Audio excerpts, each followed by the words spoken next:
khusus untuk evaluasi, khusus latihan untuk memperbaiki diri, khusus untuk melatih diri menjadi lebih baik. 4 bulan ini dirinci oleh Nabi, nanti disampaikan oleh Imam Muslim dalam kitab hadisnya Sahih Muslim, diriwayatkan dari Abu Bakrah dikenal dengan An-Nafi', nomor hadis 1679. Qala Rasulullah sallallahu alaihi wasallam, inna az-zamana qad istadara ka hay'ati yawma khalaqa as-samawati wal arda minha arba'atun hurum. Kata Nabi, waktu itu sejak Allah menciptakan langit dan bumi sudah diatur akan berputar terus. Jadi kalau sekarang malam, besok ketemu malam lagi. Jam 5 pagi, besoknya jam 5 pagi lagi. Jadi kalau waktu sifatnya tetap. Yang merubah keadaan waktu itu perilaku kita. Jadi kalau kitanya kreatif, suka bumi kreatif, muncul jalan-jalan yang bagus, madrasah-madrasah yang baik, pasar-pasar yang tertib. Ini masjid dulu nggak ada, waktunya tetap sama, kreasi manusianya yang berbeda. Karena itu kan dalam menjalani waktu selama 12 bulan, selama sebulan, selama sepekan, setiap 24 jam isi dengan berbagai hal yang bermanfaat. Di antara 12 bulan itu ada 4 kata Nabi yang istimewa, khusus untuk berlatih memperbaiki diri, terhindar dari maksiat. Jadi kalau di bulan ini ada yang sengaja berbuat maksiat, maka kata para ulama dosanya 2 kali lipat dibanding hari biasa. Thalatha mutawaliyat, 3 berurutan, Dzulqa'dah, Dzulhijjah, Al-Muharram, wa Rajabun Mudhar, asy-syahrul ladzi baina Jumada wa Sya'ban. Dan yang keempat, bulan Rajab yang terletak di antara bulan Jumada ke-6 dan Sya'ban yang ke-8. Jadi kalau di bulan ini ada yang sengaja berbuat maksiat, sengaja bikin hoax, sengaja mencuri, sengaja saling mencelakai, berbuat saling mencela, hati-hati, dosanya 2 kali lipat dibanding hari biasa. Maka dari itu mudah-mudahan malam hari ini insya Allah kita dibimbing oleh Allah untuk sama-sama bertobat, keluar dari masjid ini sejak suasana bulan Rajab. Insya Allah kita semua dimuliakan oleh Allah subhanahu wa ta'ala, dijaga dari maksiat sampai kita wafat dalam keadaan husnul khatimah.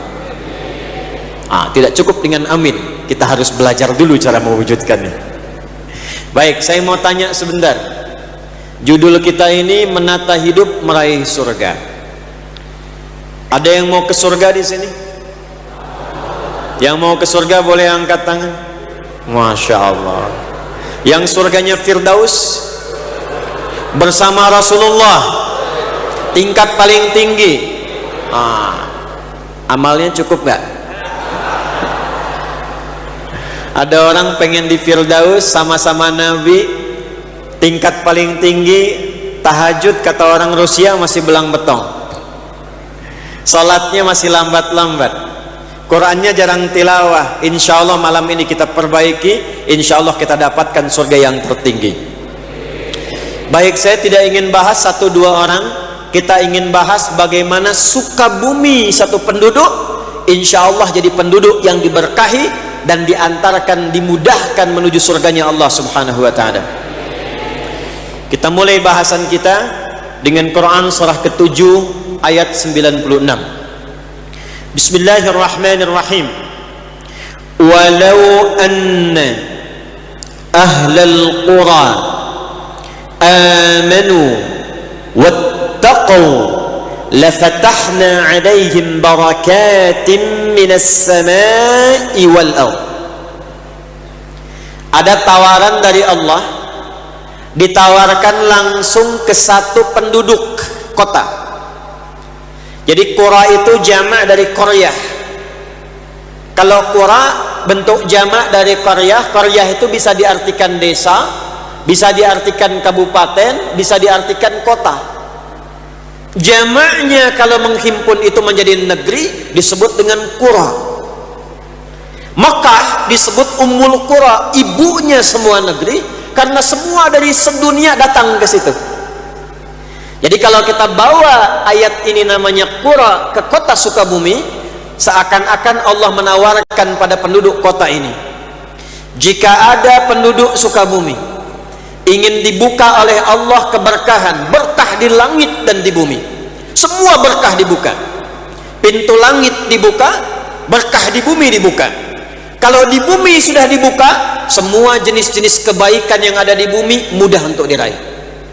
Sumber daya alam nggak capek gali muncul, musibah terjaga, gempa ditahan, banjir tertib, karena yang punya alam Allah. Diikuti hukumnya, dunianya tentram, akhiratnya dibuka semua pintu kebaikan. Apa tawarannya? Satu, walau anna ahlal qura amanu, kalaulah ada satu penduduk negeri mereka berkomitmen amanu, semua mau beriman kepada Allah subhanahu wa ta'ala. Awas, satu. Jadi komitmen pertama, komitmen apa? Iman. Kalau kita tarik tentang surga, perhatikan baik-baik, sekarang kita kerjasama meraih surga. Kalimat surga di Quran itu pertama kali dibukanya pakai iman. Buka surah Al-Baqarah ayat ke-25, paling kanan sebelah atas di mushaf. Wa basyiril ladzina amanu, iman dulu, wa amilus salihati anna lahum jannatin tajri min tahtihal anhar. Kata Nabi, perhatikan baik-baik, menyampaikan firman dari Allah subhanahu wa ta'ala, wa basyiril ladzina amanu. Allah perintahkan, ya Muhammad sallallahu alaihi wasallam, berikan kabar gembira. Ini ayat diturunkan untuk memberitahu orang yang masih hidup, bukan yang telah wafat. Jadi Allah perintahkan pada yang masih hidup, yang pengen ke surga. Nggak tanggung-tanggung, kata Allah, bentuknya jamak. Ya Muhammad sallallahu alaihi wasallam, berikan informasi, sampaikan kabar gembira pada umatmu yang menginginkan surga. Syarat pertamanya amanu, mereka mesti yakin dulu. Jadi ke surga itu modalnya bukan keinginan. Kalau ingin semua pengen, modalnya keyakinan. Karena yakin dengan ingin itu beda. Maaf saya tanya, siapa yang ingin berangkat haji? Angkat tangan. Nah, apakah semua yang ingin itu punya keyakinan untuk berangkat? Yakin itu babnya niat, kalau ingin itu babnya iradah. Tidak semua yang ingin itu, iradah itu, punya niat. Jadi ada iradah, ada azam tekad, ada niat tingkat tertinggi. Ingin semua. Azam tekad, tahun depan mesti berangkat. Niat, tahun depan berangkat, sekarang nabung. Itulah iman, itulah yakin.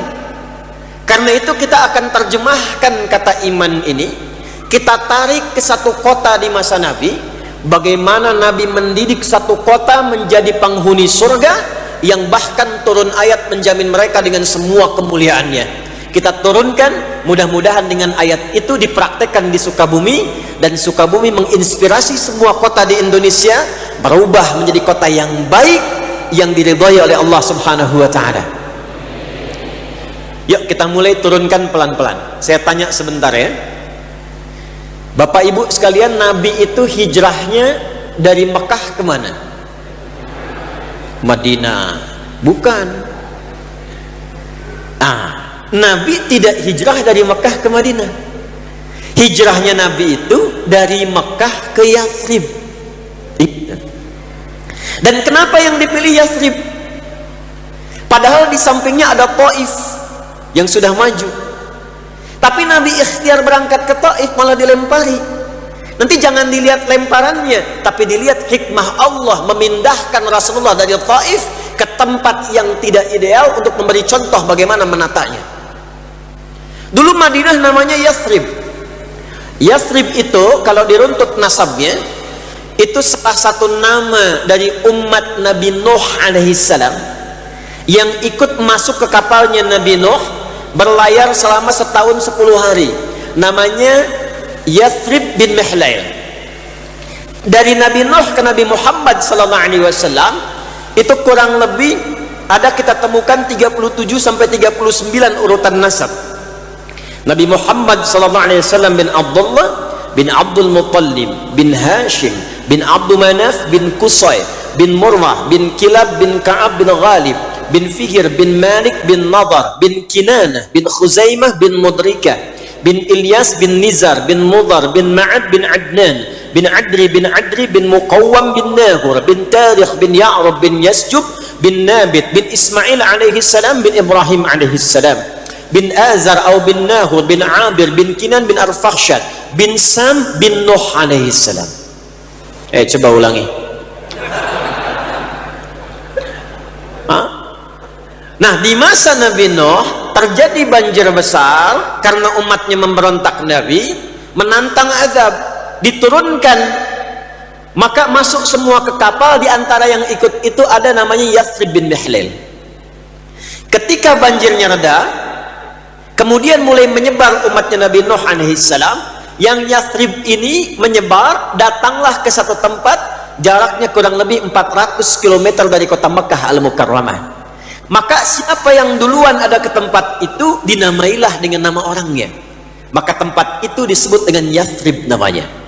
Jadi saya ingin katakan, Yathrib ini sudah lama, 37 generasi sebelum kelahiran Nabi sudah ada tempatnya, sudah ada kemudian penduduk awalnya. Secara singkat, sebelum kedatangan Nabi, tempatnya bukan kota, Pak. Tidak ideal, Bu. Maaf, pasarnya rusak. Yang menguasai Yahudi, harga suka-suka, kecurangan paling banyak, sampai viral. Dulu sudah ada viral, cuman belum ada like, share, and comment. Komen sudah ada, subscribe yang tidak ada. Yang komen banyak, sampai nanti akan ada turun satu ayat dalam Al-Quran, dan nanti kita akan bahas itu insya Allah. Jadi pasarnya rusak. Yang kedua, komersial tinggi, pertengkaran itu banyak. Ada dua suku besar, namanya Aus dengan Khazraj. Itu kalau ada di Aus yang luka, di Khazraj mesti luka. Kalau ada yang meninggal, satu suku lain mesti ada yang tewas. Jalanan tak tertata, sosial konflik tinggi. Anda bayangkan, Nabi Muhammad SAW diperintahkan oleh Allah hijrahnya ke tempat yang belum ideal, untuk memberi contoh nanti di masa datang. Dan nanti kurikulumnya oleh Imam Muslim ditempatkan dalam kitab sahih beliau dengan nama Kitabul Imarah, bab tentang tata kota. Itu sebabnya kenapa dipilih Yathrib, supaya nanti punya kurikulum kalau ingin menata kota yang tidak ideal, ekonominya belum tumbuh, konflik sosialnya tinggi, politiknya tidak dinamis, maka bagaimana menyusun ini supaya tenang, bagus dan makmur. Lihat apa yang dicontohkan Nabi dalam kurikulum ini. Itu yang kita akan turunkan di pertemuan malam hari ini. Bapak dan Ibu sekalian, apa yang pertama Nabi lakukan saat diperintahkan oleh Allah berangkat ke Yathrib itu? Maka beliau mengumpulkan teman-teman terbaiknya. Dan itu menariknya, itu di semua bidang profesional semua, dan semua lengkap. Orang-orangnya adalah orang terbaik untuk menata satu tempat menjadi suasana yang berkah dan makmur. Contoh, di bidang ekonomi ada Abu Bakar As-Siddiq, ada Utsman bin Affan, ada Abdurrahman bin Auf. Kenal Abu Bakar As-Siddiq? Ayo bilang kenal, saya pulang. Kenal di mana? Orang Sukabumi, warganya Pak Wali, kenal Abu Bakar tuh. Bidang ekonomi. Makanya nanti ketika berangkat, itu satu di antara mereka seperti Abdurrahman bin Auf, nanti kita akan belajar.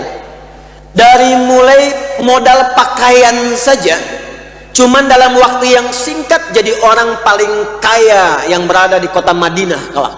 Kita nanti akan belajar hukumnya. Umar bin Khattab, Khalid bin Walid yang kelak kemudian, Abu Ubaidah bin Al-Jarrah di bidang militer. Ada yang pakar di bidang Kamtibmas, memahami mitigasi struktur sosial masyarakatnya. Ada yang pakar di bidang militer tentang pertahanan dan ketahanan. Diplomat, ada Amr bin As, radhiyallahu taala anhu. Nanti Amr ini yang kelak sepeninggal Nabi akan melakukan ekspedisi ke Afrika Utara. Beliau cuma jalan dengan satu rombongan plus tukang cukurnya Nabi sallallahu alaihi wasallam. Mulainya dari Mesir ke Libya, Tunisia, Aljazair, Maroko, sampai nyebrang kemudian ke Syam. Yang dilewati tadi Afrika Utara kelak menjadi provinsi di masa emas Islam. Provinsi, gubernurnya namanya Musa bin Nusair, panglima namanya Tariq bin Ziyad. Inilah yang membuka Andalusia, Iberia, Spanyol dan Portugal sekarang punya peradaban 7 abad 700 tahun, cuman satu orang.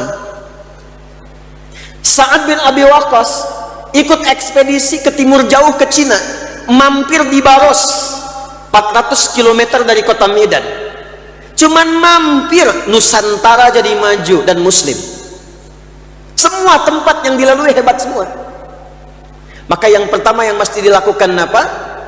Seorang figur yang ingin menata kotanya, dia mesti memilih tim terbaik yang pakar dan profesional di bidangnya. Dan kemudian bersinergi. Perhatikan nanti, kan ilmu belusukan itu yang viral dari Umar kan? Tapi Umar diajarin oleh Nabi.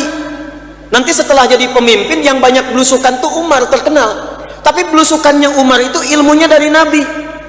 Dan Nabi sebelum belusukan diajarin oleh Allah tentang cara memelihara kambing.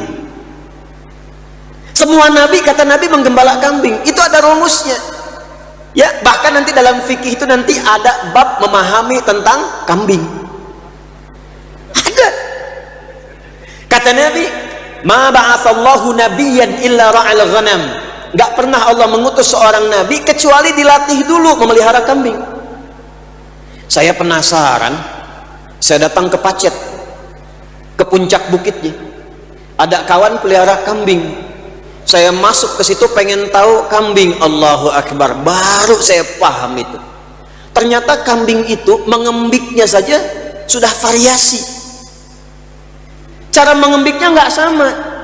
Mbak minta makan, Mbak terancam dia, Mbak sakit. Jadi ada embikan yang memberikan isyarat lapar, ada embikan yang memberikan isyarat sakit, ada embikan yang memberikan isyarat takut, butuh perlindungan. Pemimpin kalau sudah tahu filosofi kambing, dia dengar suara rakyatnya, Mbak lapar Pak Wali. Itu. Jadi ngelihat wajah orangnya dia tahu, nih warga saya sakit nih. Umar begitu. Malam-malam keluar lihat. Begitu melihat ada ibu dengan anak-anaknya sedang kelaparan. Tapi luar biasanya, beliau tidurkan anaknya dan memberikan gambaran sedang masak. Yang dimasak itu batu dengan pasir. Sempat-sempatnya bikin syair, dasar khalifah Amirul Mukminin, kerjaannya santai-santai di istana, kami kelaparan, hanya masak-masak batu dan pasir. Umar lewat melihat, Allahu Akbar, dihisab saya. Iman tuh, iman dihisab saya. Lari ke Baitul Mal, mengambil sekantung gandum. Ajudan mau ngambil, kata Umar, tidak, saya yang dihisab, biarkan saya yang membawa ini di pangkuan bahu saya. Datang ke tempatnya, dimasakin, nggak pernah memperkenalkan diri, nggak bawa kamera, karena memang nggak ada. Langsung tuh dimasakin sama Umar, dan saat dimasak karena nggak memperkenalkan diri, si ibunya nggak kenal, masih dicela di hadapannya. Dasar Umar, dasar Amirul Mukminin, orang lapar yang masakin orang lain katanya. Padahal Umar. Pendidikan Nabi top. Semuanya disatukan oleh Nabi. Nah, secara singkat karena waktu kita terbatas, maaf, kita sampai jam berapa ini?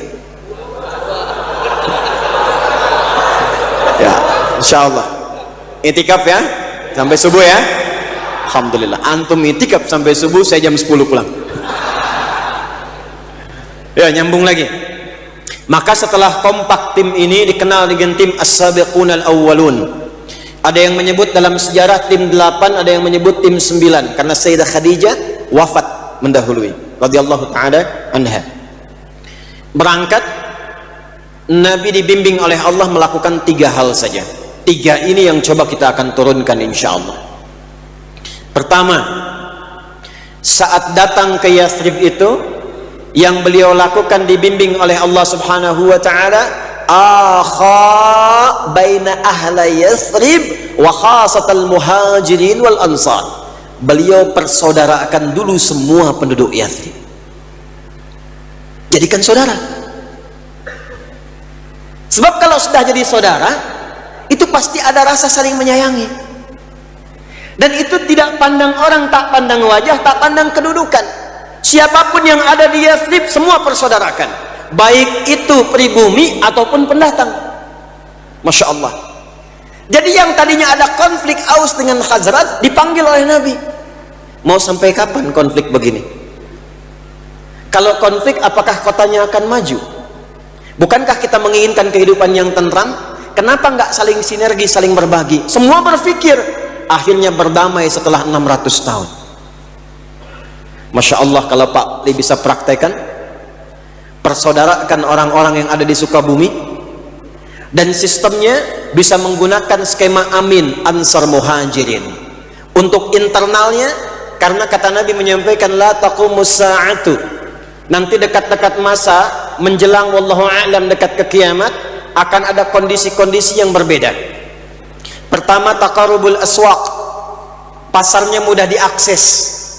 Dulu Anda berangkat ke pasar pakai angkot, berangkat pakai motor, belanja, pulang. Sekarang buka handphone, klik, datang sendiri. Artinya apa? Nabi mengisyaratkan dunianya akan bergerak kepada nuansa digitalisasi. Maka sekarang bikin persaudaraan konsep digital, Pak. Apa yang dilakukan? Tiru konsepnya Nabi. Bikin database-nya. Setiap kelurahan, kecamatan, desa ke bawahnya, RT RW, RT harus punya database-nya. Persaudarakan, kan rukun tetangga. Rukunkan. Rukun warga, warganya rukunkan. Database-nya masukkan, lalu diinstalkan sekotanya. Masukkan di situ siapa yang jualan beras, siapa yang jualan pakaian, siapa yang jualan minuman, siapa penjual sayur. Masukkan semua datanya di situ. Begitu Anda butuh sesuatu, tinggal klik, hidup ekonomi di kota Sukabumi. Nanti persaudarakan. Gimana konsepnya? Misal, perhatikan indahnya Nabi ketika mempersaudarakan. Tidak pernah Nabi mempersaudarakan kecuali kedua yang dipasangkan itu saling melengkapi. Contoh, yang kekurangan dipasangkan dengan yang berlebih. Yang butuh minuman disampaikan dengan yang punya kelebihan. Yang butuh pakaian ditemankan dengan orang pakaian. Sekarang bikin aplikasi, jangan bentuk donasi. Masukkan ke situ, basnasnya klik ke situ, begitu zakat infaknya masuk, tebarkan keadaannya, lalu munculkan. Siapa si fulan, warga di Sukaraja butuh rice cooker, datang. Karena pakai aplikasi, klik, kirimkan, nyampe. Jadi kita nggak pusing dengan data kemiskinan. Si fulan rumahnya hancur kena gempa, munculkan di aplikasi, saudara-saudariku, mari kita bangun rumah si fulan, Jumat kita ketemu, semangat, semangat, datang 24 jam selesai rumahnya. Ini karena nggak saling kenal, nggak saling mengetahui. Bahkan yang paling menarik, jamaah ke masjid pun nggak tahu siapa yang datang di sampingnya. Nah sekarang kalau kita ingin maju, kotanya ingin berkembang, dan nuansanya nuansa surgawi, yang pertama dilakukan persaudarakan keseluruhannya. Yang bertikai-bertikai mitigasi, undang. Mau sampai kapan seperti itu?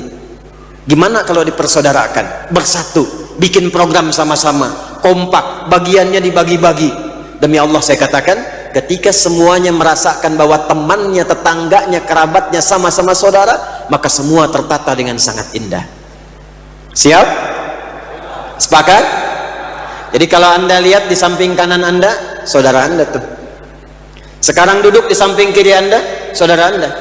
Maka berlakulah hadis kata Nabi. Perhatikan baik-baik kalimatnya, al-muslimu atau al-mu'minu lil mu'mini kal bunyani yashuddu ba'dahu ba'dha. Sekarang mana hadis itu di tengah-tengah kita? Mukmin satu dengan yang lainnya saling menguatkan.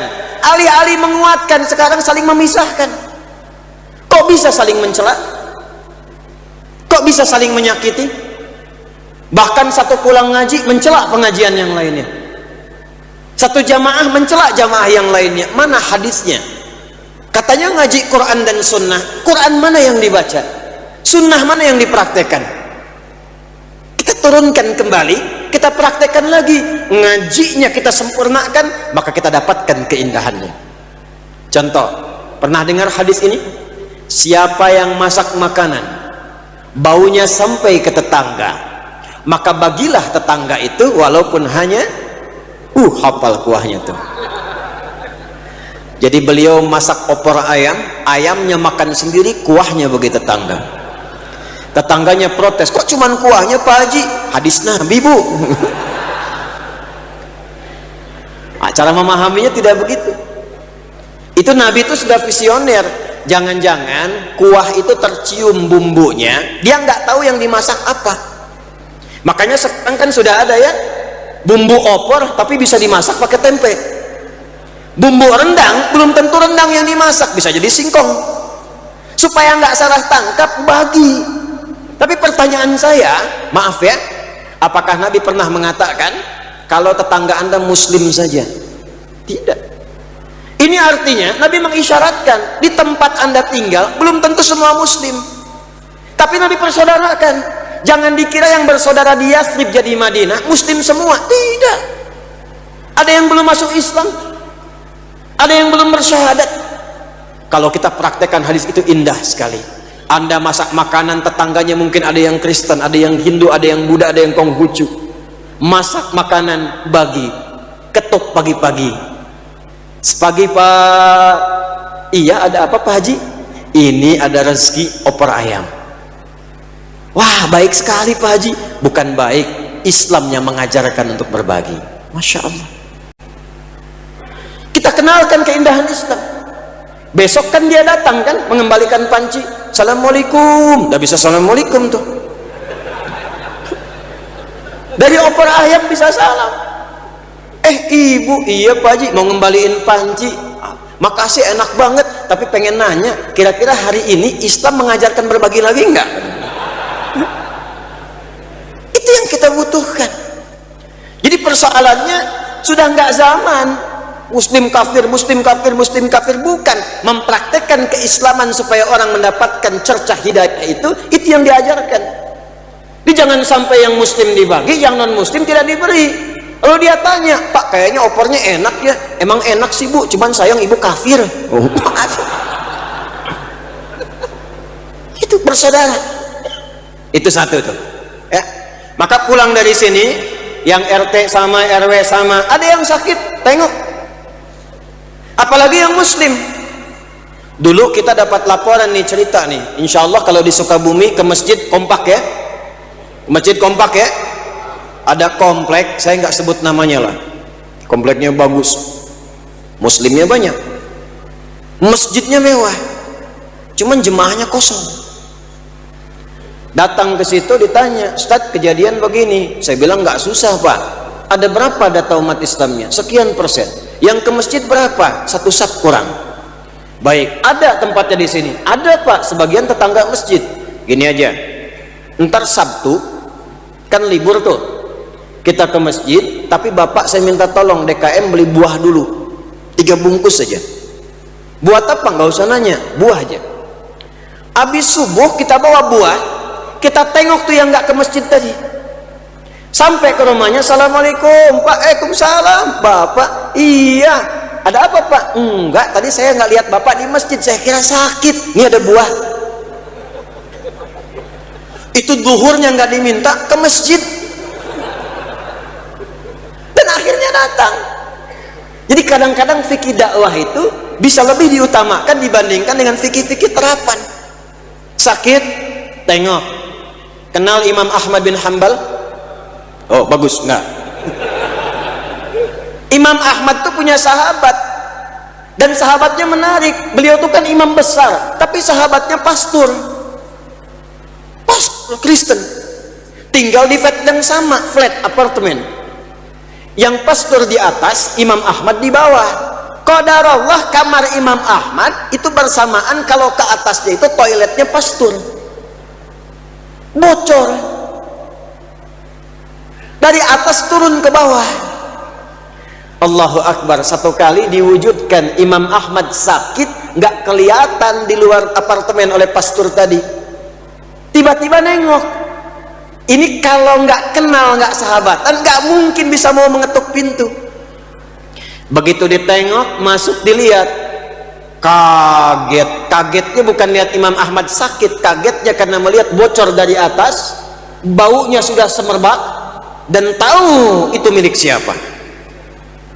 Pertanyaan pertama, ya Imam, bukan kaifa haluk, bagaimana kabarmu? Ya Imam, mahadha, ini apa? Imam Ahmad santai aja, hadhi fajwah, ini bocor. Tapi kan ini punya dari saya ini. Betul. Kok nggak bilang-bilang sama saya? Kalau bisa mengerjakan sendiri, kenapa mesti merepotkan tetangga? Jadi beliau tadah bawahnya pakai ember, setiap penuh buang, setiap penuh buang. Ditanya oleh pastor ini, sudah berapa lama ini bocor? Kata beliau ada menyebutkan riwayat 20 tahun, ada yang menyebut 40 tahun. Begitu mendengar pemaparan itu, nggak banyak pertanyaan, nggak pernah ngajak masuk Islam, nggak ngajarin syahadat, langsung jatuh tunduk mengatakan asyhadu an la ilaha illallah wa asyhadu anna Muhammad Rasulullah. Itulah akha, persaudaraan. Dan indahnya sangat luar biasa. Nih, saya kasih bocoran, tadi saya janji ingin menyampaikan Abdurrahman bin Auf.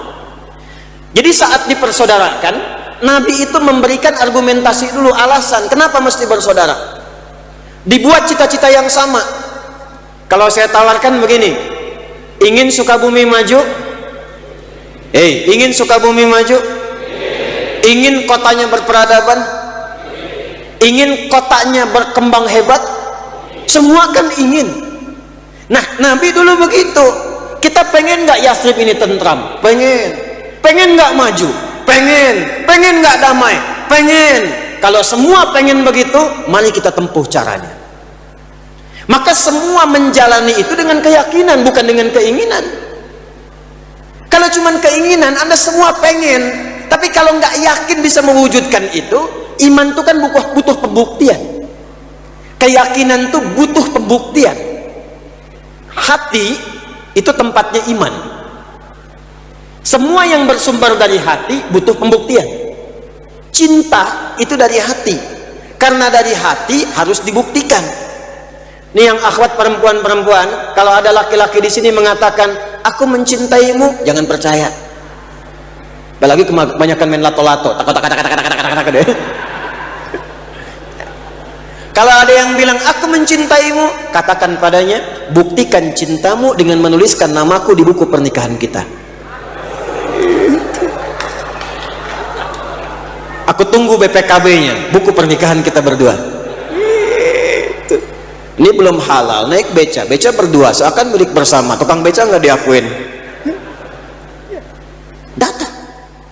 Nah, apa yang harus dilakukan? Sepakat dulu. Nah, kalau Anda sepakat ingin maju, kotanya ingin tentram, maka dimulai pelan-pelan saling mengenal untuk mempersaudarakan. Saya beri contoh dengan cepat. Abdurrahman bin Auf, ahli bisnis, ahli dagang, kaya, hartanya banyak, masuk Islam, terancam oleh komunitas di Mekah pada masa itu yang belum kenal kemuliaan Islam. Silahkan kamu ikut Muhammad SAW, hijrah sana ke Yathrib, tapi nggak boleh bawa harta kami ambil semua. Ini kalau Anda dapat proyek nih, pilih mana? Dikasih pilihan, Anda muslim, ada tawaran dikasih 1 miliar supaya murtad. Pilih 1 miliar murtad, atau pilih nggak dapat apa-apa tapi masih muslim. Pilih mana? Nggak ada pilihan ketiga, nggak usah maksa. Nggak ada pilihan 1 miliar muslim, cuman 2 pilihannya. Ayo, naikin tawarannya 10 miliar tapi murtad, terima nggak? Masa sono ada yang kasih sarung murtad? Huh? Ada yang dikasih biskuit pindah, berarti imannya murah tuh, perlu ditata lagi. Abdurrahman bin Auf silahkan ambil semuanya, saya tetap berangkat. Karena beliau cerdas, tahu yang punya harta siapa, yang menggenggam dunia siapa. Saya kan sedang mendekat kepada pemiliknya. Kalau yang sekarang hilang, gampang minta yang lebih banyak. Saya mendekat pada yang punya. Modalnya apa? Iman. Iman itu membuat kita punya keyakinan demikian. Berangkat beliau, keluarganya ditawari, istri ditanya, kalau ikut suami pergi hanya dengan baju yang melekat di badan, kalau tinggal di Mekah ambil semua harta suamimu ini, pilih laki-laki paling ganteng yang ada di Mekah, kami yang fasilitasi pernikahannya, kata para pembesar Mekah. Masya Allah. Ibu, bu, anggap suami nggak ikut ya malam hari ini. Kalau ibu dikasih tawaran pergi dengan suami tapi harta semua ditinggalkan, atau tinggal di Sukabumi mewarisi semua harta dan bisa nikah dengan siapapun yang dipilih dari pemuda paling ganteng, difasilitasi pernikahannya, ibu kira-kira ikut suami hijrah atau tinggal?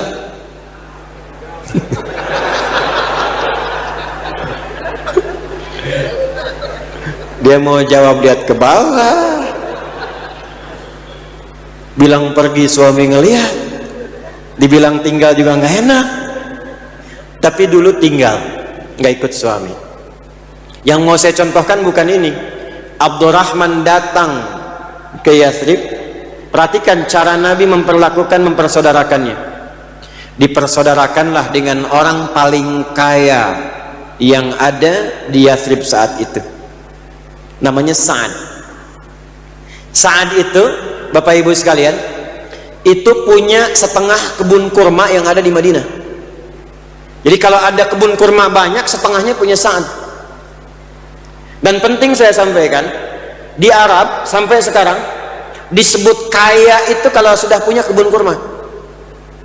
Kalau punya rumah megah biasa, punya mobil-mobil mewah biasa, punya kebun kurma baru kaya. Karena dari ngerawatnya aja nggak mudah, 300 jenis kurma, merawatnya nggak mudah, butuh biaya, lahan banyak. Ini setengah kebun kurma di Madinah punya Sa'ad. Jangan ditanya, keluarganya luar biasa. Maaf, istrinya 2, cantik semua, elok, kepala suku. Dipersaudarakan oleh Nabi dengan seorang sosok yang datang kehilangan semua harta, fakir, miskin, yang ada cuma baju melekat di badan. Dipersaudarakan dengan yang demikian. Tapi yang dahsyat, apa yang terjadi pada Sa'ad, bagaimana Nabi meyakinkan Sa'ad yang dengan persaudaraan itu mampu mengeluarkan kalimat berikut yang sangat luar biasa. Perhatikan baik-baik. Kata Sa'ad, akhil karim, saudaraku yang mulia, o kama qala, sami'tu annaka kunta ghaniyan, saya dengar kamu pernah kaya dulu. Kalau ingin kaya lagi, ambil setengah hartaku. Ini saya punya kebun kurma nih sekian, setengahnya buat kamu ya. Saya dengar kamu ditinggalkan keluarga. Kalau kamu ingin pilih perempuan paling cantik di Madinah, walaupun itu bagian dari keluargaku, aku fasilitasi pernikahannya. Gantian ya bu. Bapak kalau dalam situasi begitu tuh, Bu Wali ikut gak Bu Wali itu? Pak Wali tuh datang ke Bekasi, ketemu sama orang Bekasi dermawan, Pak, kalau mau kaya ambil setengah harta saya, kalau mau nikah pilih perempuan paling cantik di Bekasi, saya fasilitasi. Kira-kira Bapak terima atau tidak ditolak sama sekali?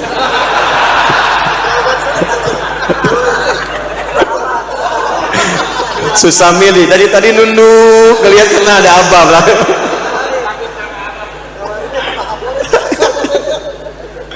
Apa jawabannya kata Abdurrahman bin Auf? Ini juga mengejutkan. Kalau Pak Wali agak mikir-mikir, Abdurrahman bin Auf langsung keluar seketika. Bima ma'na wa kama qala jazakallahu khair, semoga Allah muliakan engkau. Arini ainal aswaq, cukup tunjukkan kepadaku di mana pusat bisnisnya. Tunjukkan kepadaku di mana pusat bisnisnya. Jadi Nabi itu mengajarkan mentalitas yang kuat pada setiap penduduk Yathrib, termasuk kepada orang yang datang dari luar ke situ. Jangan jadi mental peminta, jadikan mental petarung, jadikan mental yang kuat untuk berusaha. Karena itu kenapa di bulan Rajab itu perintah pertamanya itu sholat. Peristiwa Isra Mi'raj kan Rajab tuh, setahun sebelum hijrah. Kenapa sholat?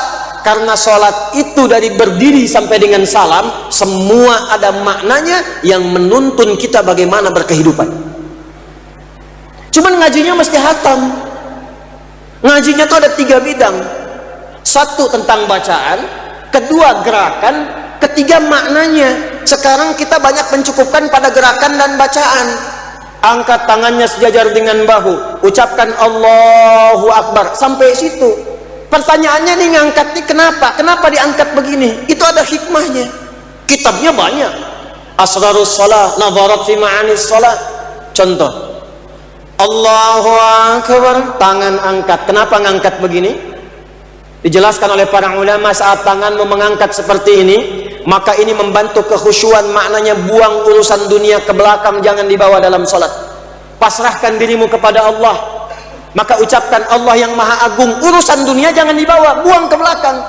Ini persoalannya, banyak orang sholat, dalam sholat masih membawa dunia, sehingga lisannya berkata Allahu Akbar, pikirannya duniahu akbar.